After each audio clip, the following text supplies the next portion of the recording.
sort out halls. I support our appeal over to the conscription bill. Would you, peaceable chapter, try to support our anti-conscription movement? I'd like to support our fellowship. Yes. Would you like one? I'd like to support the anti-conscription fellowship. Thank you very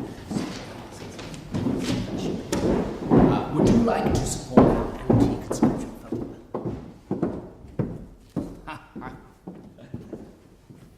So, people continue to show their admiration for our cause. You know, I think I must have a whole goose at home. In fact, if ever my pillows need a good stuffing, I'm, which one's that? An appeal to all those who value our traditional British freedom. We believe in the brotherhood, in the sanctity of human life and personality. We will not kill. While the soul of Britain lives, our witness cannot be in vain. Yes. Yes, I remember signing this. You think it'll do the trick? Oh, I don't know. You know, for many people, this is dangerous stuff. The word is people writing to the Home Office, informing them of our activities. And who are these people with too much time on their hands? A mysterious retired police officer, complaining that he was handed that very leaflet. Armchair coppers, eh? Today's Daily Mirror. You seen it? No. No.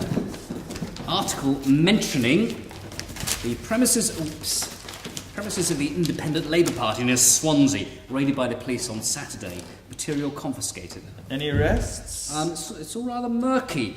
Still, these are the very people we need to support. Starting now, eh? Yes, starting now. Mrs. Brocklesby, I can hear you. Come on in, Mrs. Brocklesby. Hello, Mrs. Brocklesby. Mrs. Brocklesby, Mr. Allen. Mrs. Brocklesby's son is in need of our counsel. Mrs. Brocklesby, pleasure. So, what is his surname? Bert's his name. Yes, he's applied to the local tribunal for exemption from military service. Oh, is it? And you need our... Just want to know what'll happen to him. Well, that depends. The military acts make it compulsory for all men aged between 19 and 41 or unmarried or widowed without children to join up. There are, however, 4 cases in which a local tribunal can offer a certificate of exemption. If it is in the national interest that he be involved in some other work or training for some such work.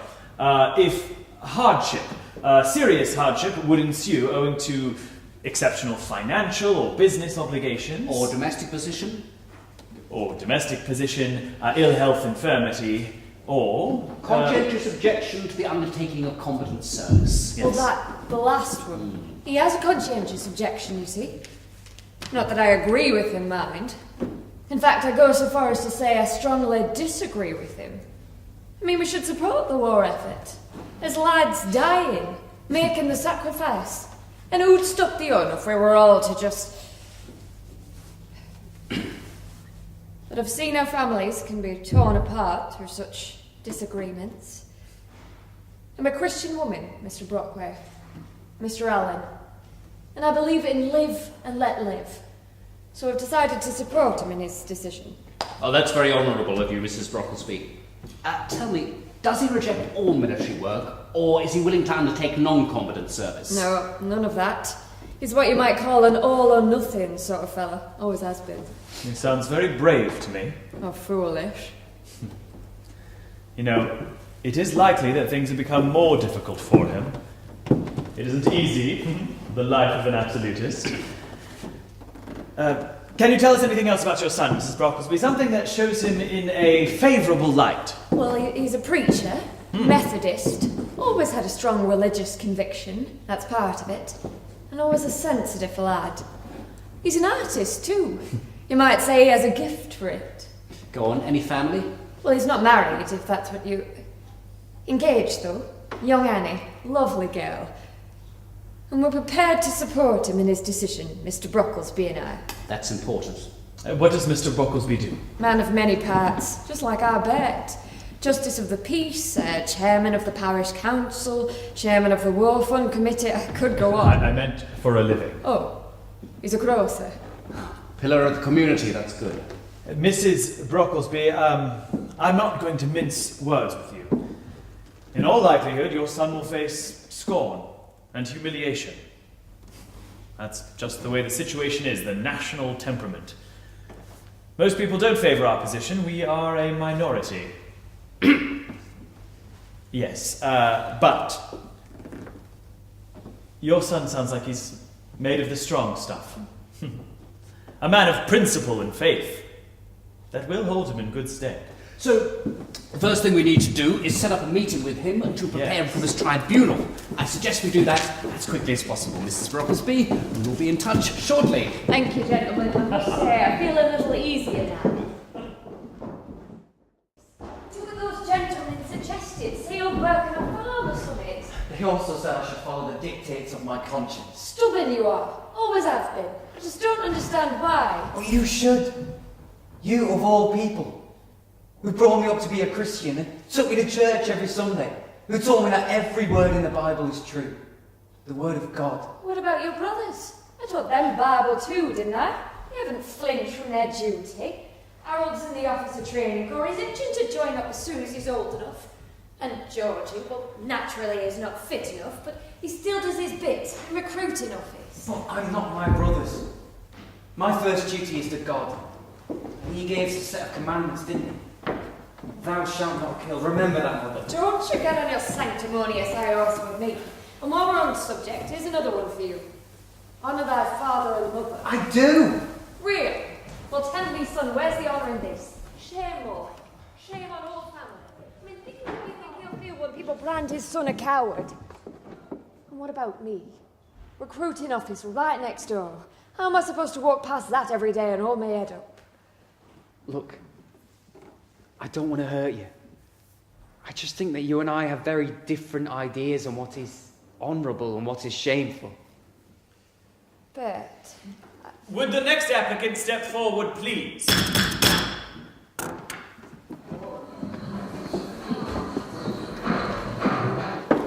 State your name for court. Bert Brocklesby. And would you state the reason for which you seek exemption from military service?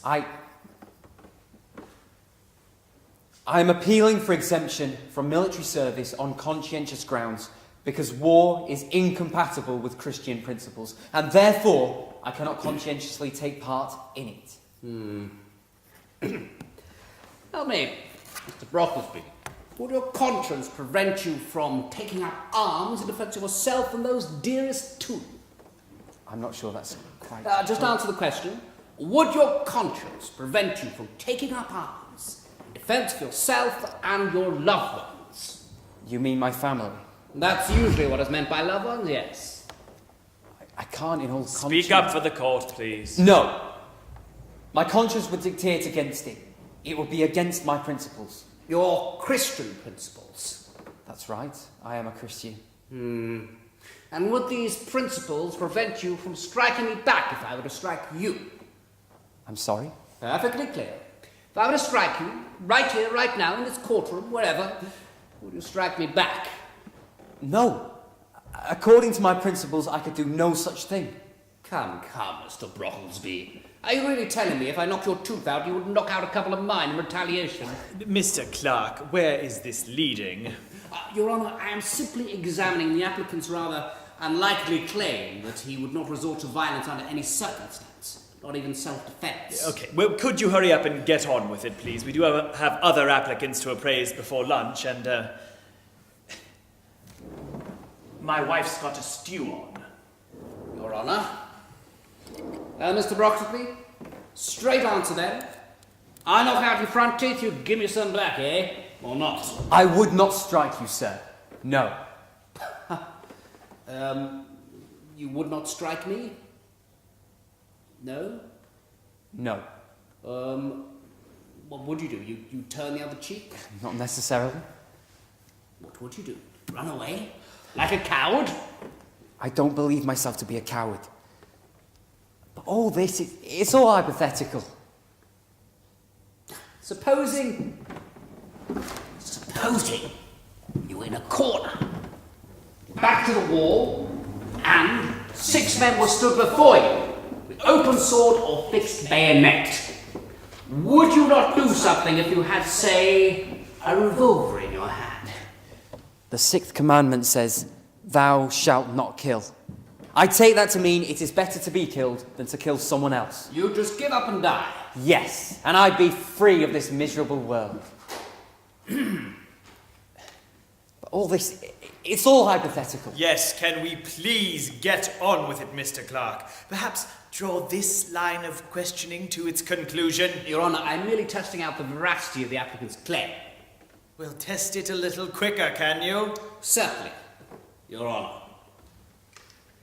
Well then, briefly now, let us consider the plight of Belgium. Belgium? A small country between France and Germany. Yes, I'm aware of what Belgium is. What of it?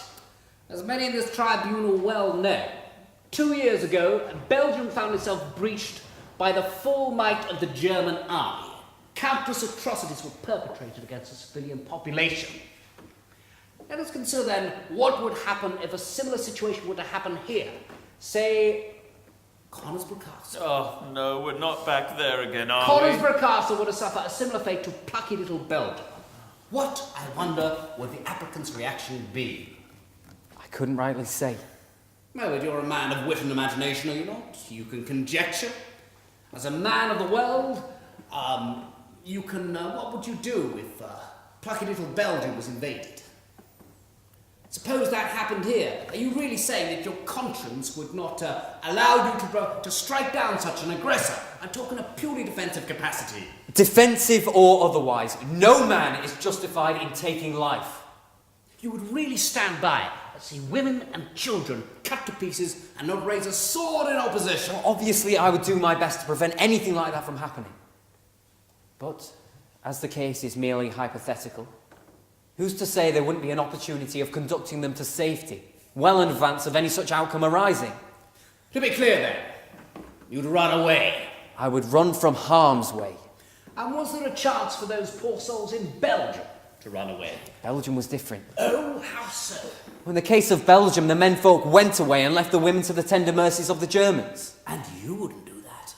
If such a thing were to occur here, I would take them with me. Very well. Mr. Brocklesby, have you any objection to non-combatant service? I do. On what grounds? I would still be supporting men actively engaged in the killing of other men. I would be part of the same machinery. Oh, machinery now, is it? What if the government were to offer you a place on a mine sweeping? You'd certainly be saving lives then. Possibly hundreds of lives. Minesweepers are only allowed to sweep German mines. Yes? Of course, Your Honour. But it would still be saving lives. Selective lives. So am I to take it then that you would be against going minesweeping? I would. Too much danger, eh? Mr. Clark, I'm speaking now. Mr. Brocklesby, is the court aware that you belong to a brotherhood of some 50 or 60 men, all of whom privately agreed not to comply with anything this court advises or directs? I have never made a secret of the fact. But just one thing. Yes? The membership is closer to 5,000. And what about in this locality? About 45, I'd say. 45 men. All of whom avow that it is better to offer one's life than to take another? Yes. But just to be clear, I am ready to die for my principles. Furthermore, I am standing up for the freedom of conscience of all Englishmen. Good for you. You cannot bring evidence to prove conscientious objection. The only way to prove it is to suffer for it, and if necessary, die for it. As there have been thousands of men who've been ready to sacrifice their lives for their country, it would be a pity if some were not prepared to sacrifice them for a higher principle. I take it you're a local preacher? I am. Well, I think you better go and preach somewhere else. All right, let's get down to it. Mr. Brocklesby, I do not accept the validity of your stated reason for not accepting non-combatant war work, which would clearly exempt you from any possibility of taking human life. The judgment of this court is therefore that you should be placed in the non-combatant corps to fulfill non-combatant war duties. Next applicant, please. Next applicant!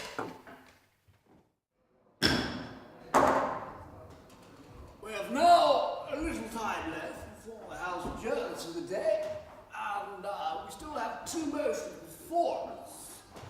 What I suggest is that we debate each motion briefly, and that I aim to on behalf of the government. First is the name of Powell. Second is the name of Charmwood. Lord Charmwood. Are you ready, Lord Charmwood? In your time. Lord Powell. My lords, State your motion to the House.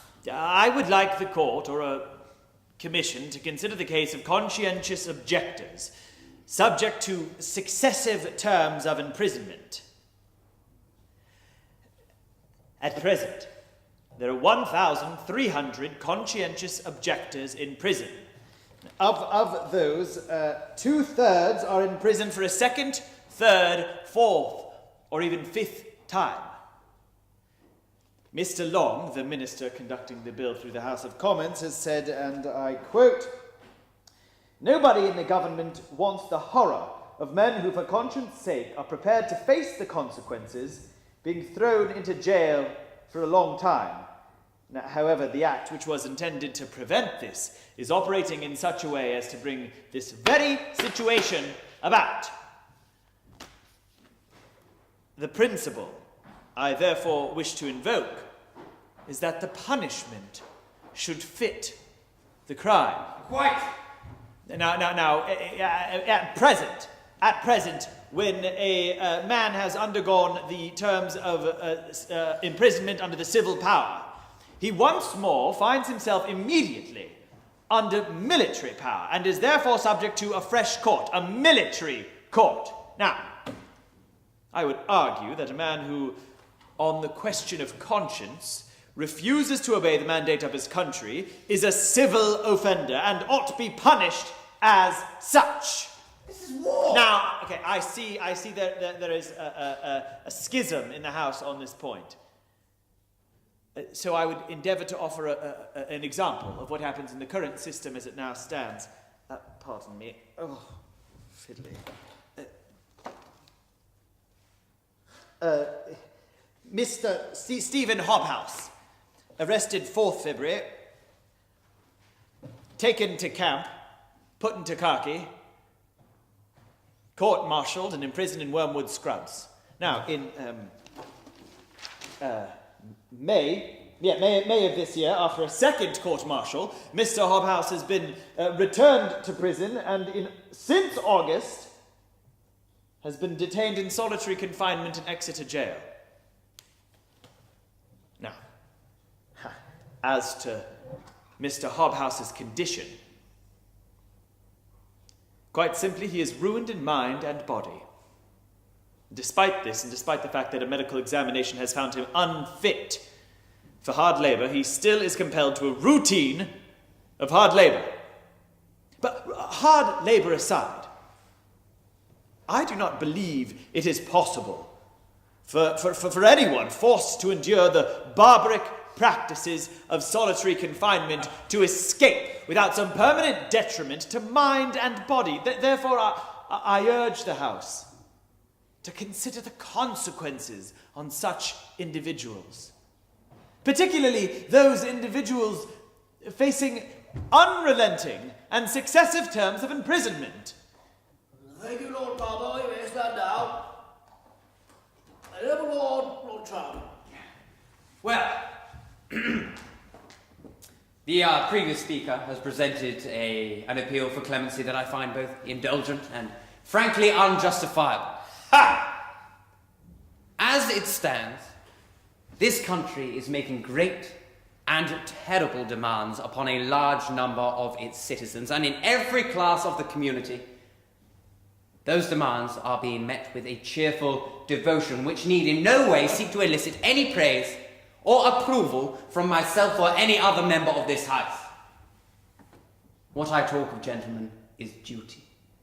Duty, and the fundamental principle that a man should help his neighbour in times of trouble. This is the most venerable of all laws, and I must say I find the trampling underfoot of this law somewhat callous. The noble lord played to our sympathies most eloquently with his description of individual suffering. But do not be fooled. statements he made were made in substantial contradiction with those given by the prison authorities and their trusted medical advisors. Liar! Say they are moderately satisfied with the young men's health, and therefore I am moved to refute the gentleman's allegations and urge the House not to countenance his request. My noble lord fails to understand the very words he speaks. I remember the late Mr. John Bright quoting a couplet of a Puritan poet. He said, and I quote, "There is on earth a yet auguster thing, veiled though it be then Parliament or King." Now that was, my lords, the conscience of a man he was referring to. And just to be clear, they venerated Parliament or King in much the same way we venerate the state today. Supreme in every action or thought of the citizen. Now, the difficulty I have in addressing the noble lord is that I strongly suspect he does not know what is meant by supremacy of conscience. Oh, don't be and ridiculous. what we mean when we say we are citizens, but we are also Christians. And we are Christians above and beyond being citizens. And that we are human beings beyond and above being citizens. Now, this is going too far. I can see that some of you remain unconvinced. But answer me this. Does the state have the right to control the religious observances and the practices of the individual? And does the state have the right to curtail freedom of religious expression for reasons of political expediency? I think we have heard enough. Quite simply, these men that ye pour scorn upon, they do not shirk war in pursuit of ease. Far from it. They are not spurning war because they are afraid to meet death. They are as ready to meet death as any man. They are as courageous as those men out there in the trenches. Can we please remove this? Do they fear suffering? Do they fear suffering? No. Because they have suffered more than most for their beliefs, for their convictions. And can the House not see the possible danger that in denying these men their basic human rights, they are simply making martyrs out of them? And that our learned friends' endorsement of the continuation of their dire predicament will, in fact, only rouse sympathy from the public at large. A public that, far from Lord Charnwood's cynical assessment of their character, perhaps modelled on his own person, is not as hard-hearted as we are led to believe. I think their lordship has made his point. Let me sit down, Lord Powell. Now, I gave a promise the other day that I would consider the Home Secretary and the Secretary of State for War the conditions in which these men live, whether in the interests of humanity and for the sake of their health, any relaxation of the rules should be made. Now, I wish it to be known. Your lord, No. I wish it to be understood that this pledge will be carried out, and furthermore, an announcement made to the House at the earliest opportunity. Now, what was it? May I just continue what I was about to say? I've got another. My noble friend will not press his point. House adjourned.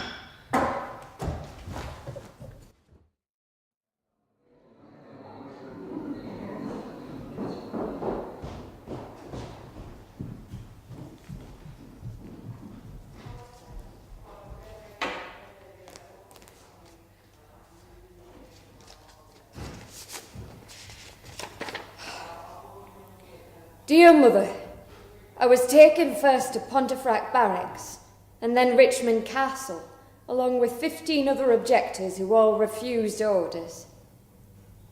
This is where I'm being held while the powers that be try and decide what to do with me next. The men in Richmond Castle come from all walks of life.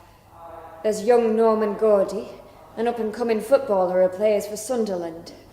Then there's Alfred Martlew, a Quaker who works at the Roundtrees factory in York. My dearest mother, I have to tell you, my first night in Richmond was the most uncomfortable night in my life.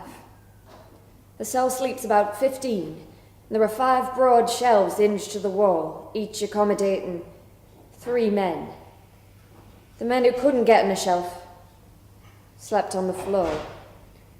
The stench of the men compressed together in such a small space is made worse by the stench of the latrine in the corner. The drain choked and urine seeped across the floor. I tried to find a dry patch in the corner. It certainly doesn't feel that I'm suffering in a noble cause.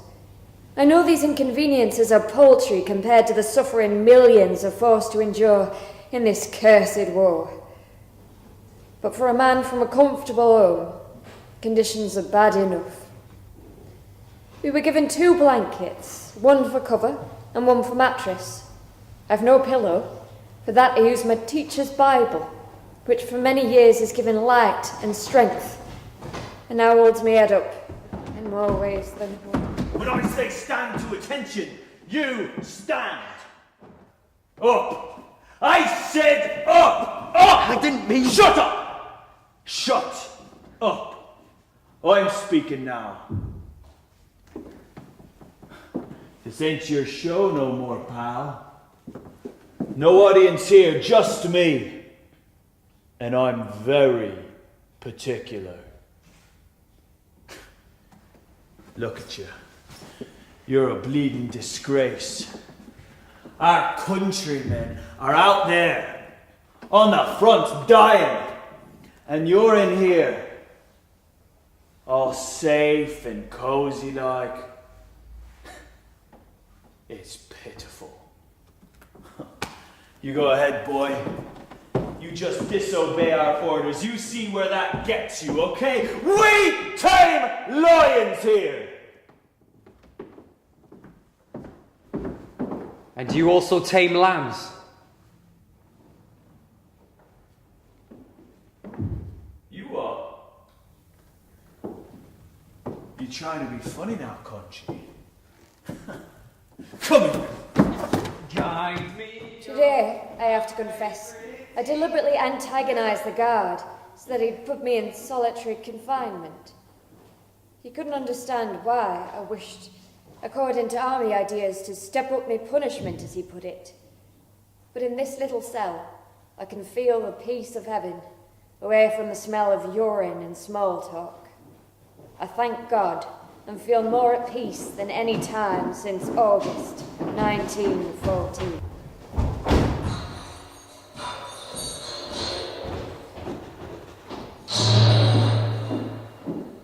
Please tell Annie I miss her. It's perhaps the hardest part of being here, never to see her lovely face. I've drawn a picture of her on my wall to keep me company. I will see her soon, though, and you also. My dearest mother, please pray for me and know that I always remain your loving son. I've been given white feathers by folk I thought were my friends. And one of the neighbours told my husband that if he were a real man, he'd force Bertie to change his mind. But old Brock, that's what everyone round here calls him, would have none of it. Do you know what he told them? I'd rather Bert be shot for his beliefs than abandon them. Says he's right proud of him. I thought I'd be ashamed. But you know what? I'm proud too. Right, Pastor. Get your boots on. Grab your Bible, we're going on a holiday. What? Yeah, I hear it's lovely this time of year. Where? Where you should have been all along, sunshine. Northern France. I hear the weather's beautiful. Certainly better than this shithole. Who knows? Maybe a change of scenery will do you good. Huh? New perspective, change your heart. I don't understand. Why are they sending me to France? They know I won't bite. That's what you tell us. But is that what you're going to tell them? They've got more power out there, you see. On the front, I mean, all we can do here is, stick in solitary, keep your rations. But no, out there, it's a different ball game. Whatever they threaten, it won't make a difference. Yeah. Take it up with them, eh? Although, I gotta say, I don't fancy your chances much. Alright, get your stuff together. Be back in 10. Pack up your troubles in your old kit bag and smile, smile, smile. While you will Lucifer to light your fag. Smile, boy, that's the style.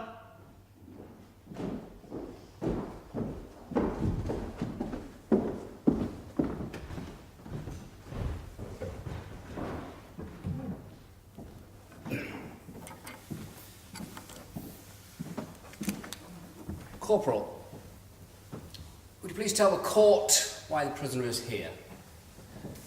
On the night in question, I was in the regimental office. Captain Robinson explained to the prisoner that it was a sin to disobey orders. It was also explained to said prisoner that he would be given an order which, if disobeyed, would result in a court-martial. And did Captain Robinson say anything else? Yes, sir. The punishment for disobeying the order would be sentence of death. And what happened? Well, I was standing in detention, and Captain Robinson gave the order to fall in line, fall in behind me. Ben? Right turn, quick march. Did he comply? Corporal, did the prisoner comply? No, sir. He did not. Very well. Prisoner number 23, step forward, please. Will you state your name for the court? John Burt Brocklesby. You don't have a rank? None that I recognise. Very well. Private Brocklesby. Is this an account of your disobedience true? I would hesitate to call it disobedience, sir. I answer to a higher authority. Nevertheless, you refused to obey the command issued by Captain Robinson. Now speak up for the court. Yes, sir. Have you anything to say in your defence? Just that. In the absence of any legal representation which has been denied me by this court, I answer to a higher authority. God. More specifically, the commandment, thou shalt not kill. For the record, all war is repugnant to me, and therefore my conscience won't allow me to obey a military order. I would like to point out, though, I did not mean to show the officer in question any personal discourtesy. It is purely the authority invested in him that I refuse to obey. So you admit that you disobeyed an order? I admit I refuse to comply with an order issued by Captain Robinson. Have the consequences of such a refusal been explained to you? Certain outcomes have been set out, yes. Very well. Let's now move to our sentence. The sentence of this court is death by firing squad. Confirmed by the Commander-in-Chief. Sir, our wires has come through from the Prime Minister. Yes? Oh, give it here.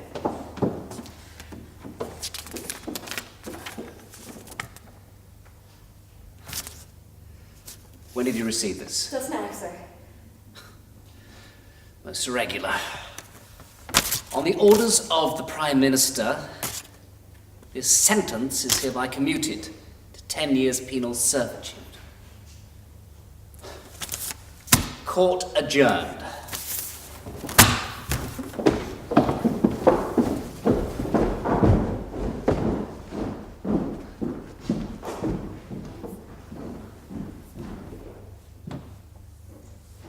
I may not have died in France, but I lost my life all the same. My old life in Conisbrough, that is. I had a quiet sense of purpose. Before the war, I always felt I belonged. Teaching in the school and preaching in the chapel. But all that's over now. I'm not even welcome there anymore. So, I've decided to go to Vienna. From what I've heard, the post-war conditions are dreadful and there are children starving. The way I see it, there's important work to be done and I want to feel useful again. I want my life to mean something, somehow. It was the last straw for Annie, though. My fiancée. But she stood by me through it all, the prisons, the French camp, the court martial.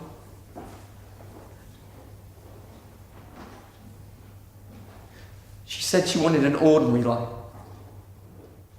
But what's ordinary anymore? Can anybody tell me? The war turned everything upside down. I don't think it will be the same again. Not really.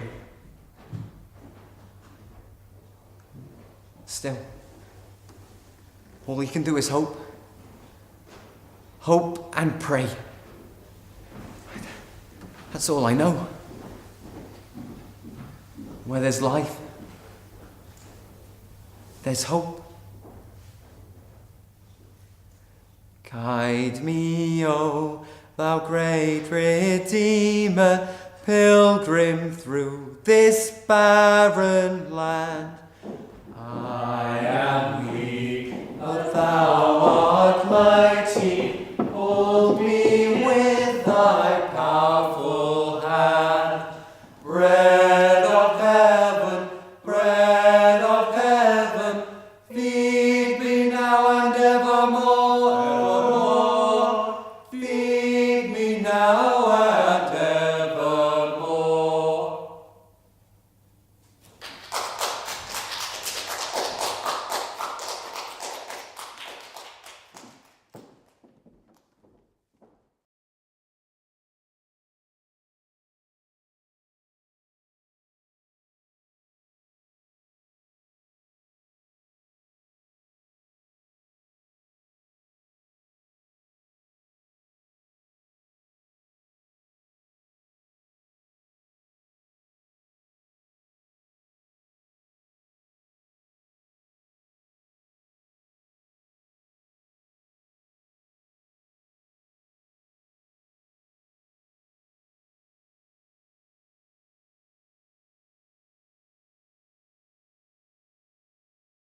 Conscience. Stubborn you are. Always have been. I just don't understand why. Oh, you should. You, of all people, who brought me up to be a Christian and took me to church every Sunday, who told me that every word in the Bible is true. The word of God. What about your brothers? I taught them Bible too, didn't I? They haven't flinched from their duty. Harold's in the officer training corps. He's itching to join up as soon as he's old enough. And Georgie, well, naturally is not fit enough, but he still does his bit in recruiting office. But I'm not my brothers. My first duty is to God. And he gave us a set of commandments, didn't he? Thou shalt not kill. Remember that, mother. Don't you get on your sanctimonious high horse with me. And while we're on the subject, here's another one for you. Honour thy father and mother. I do! Really? Well, tell me, son, where's the honour in this? Shame, Lord. Shame on all family. I mean, think of everything he'll feel when people brand his son a coward. And what about me? Recruiting office right next door. How am I supposed to walk past that every day and hold my head up? Look, I don't want to hurt you. I just think that you and I have very different ideas on what is honourable and what is shameful. But... Would the next applicant step forward, please?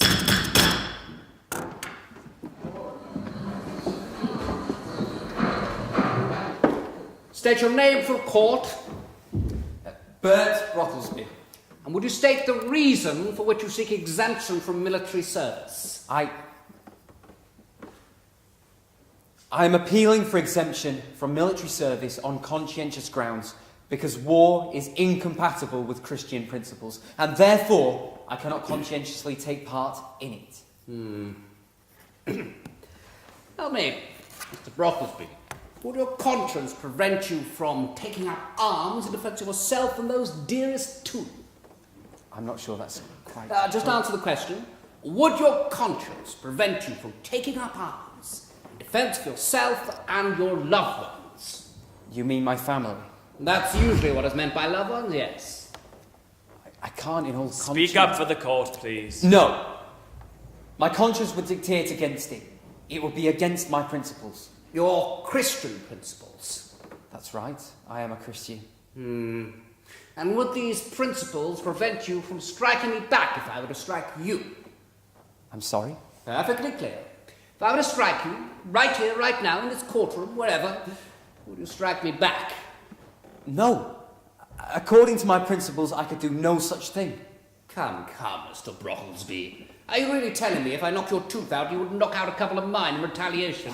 Mr. Clark, where is this leading? Your Honour, I am simply examining the applicant's rather unlikely claim that he would not resort to violence under any circumstance, not even self-defence. Okay, well, could you hurry up and get on with it, please? We do have other applicants to appraise before lunch, and, my wife's got a stew on. Your Honour.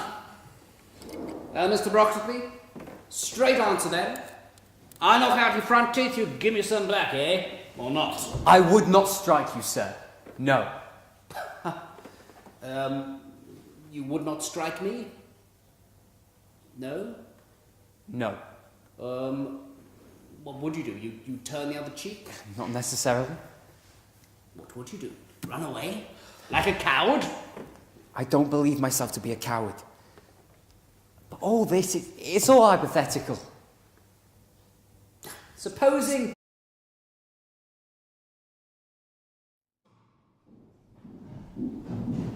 I support our cause. I support our appeal. Understand the description though. Would you, peaceable champion, try to support our anti-conscription? Move on to that. I'd like to support our fellowship. There. Ah, yes. Would you like one? I'd like to support the anti-conscription fellowship. Thank you very much. Would you like to support our anti-conscription fellowship?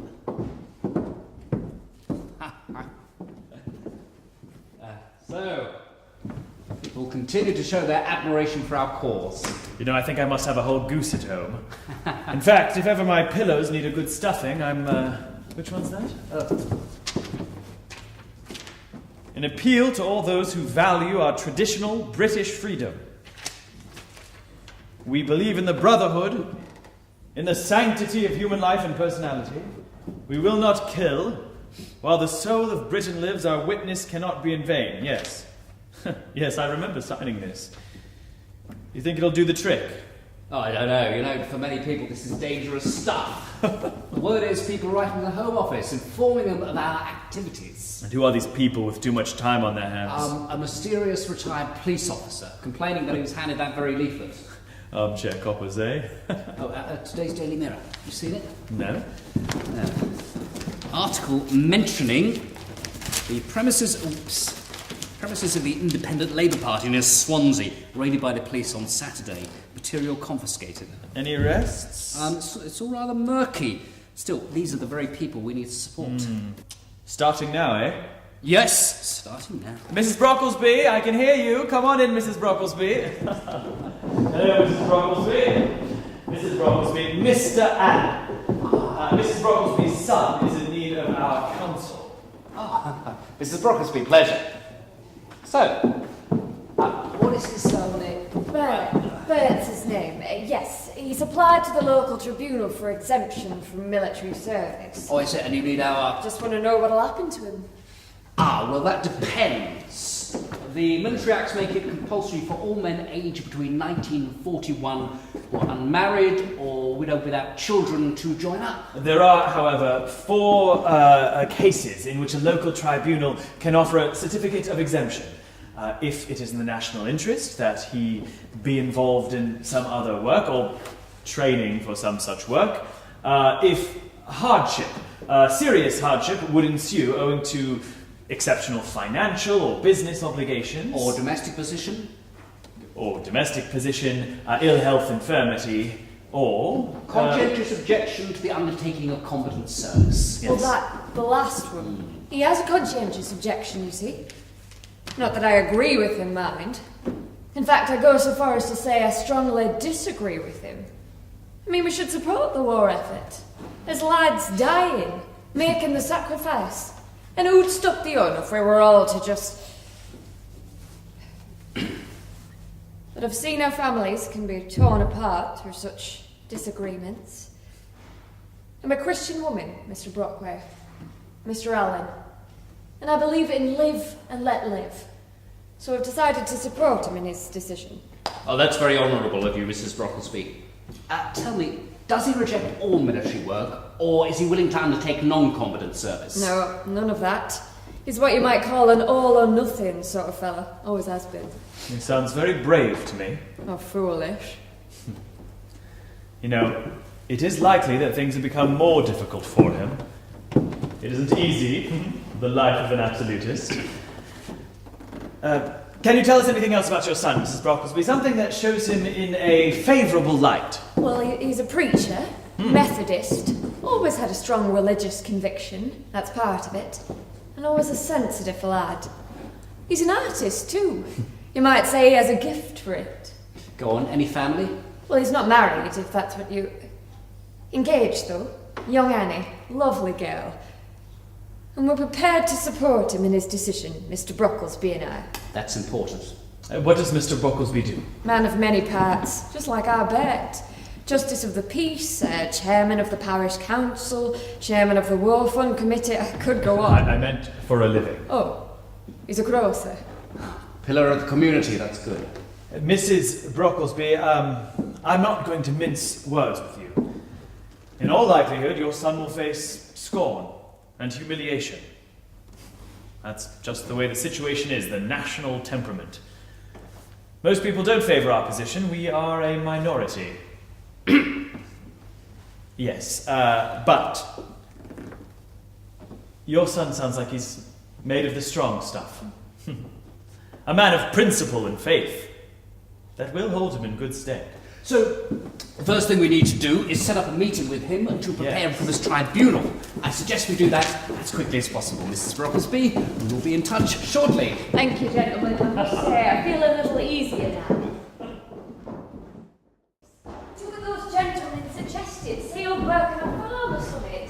He also said I should follow the dictates of my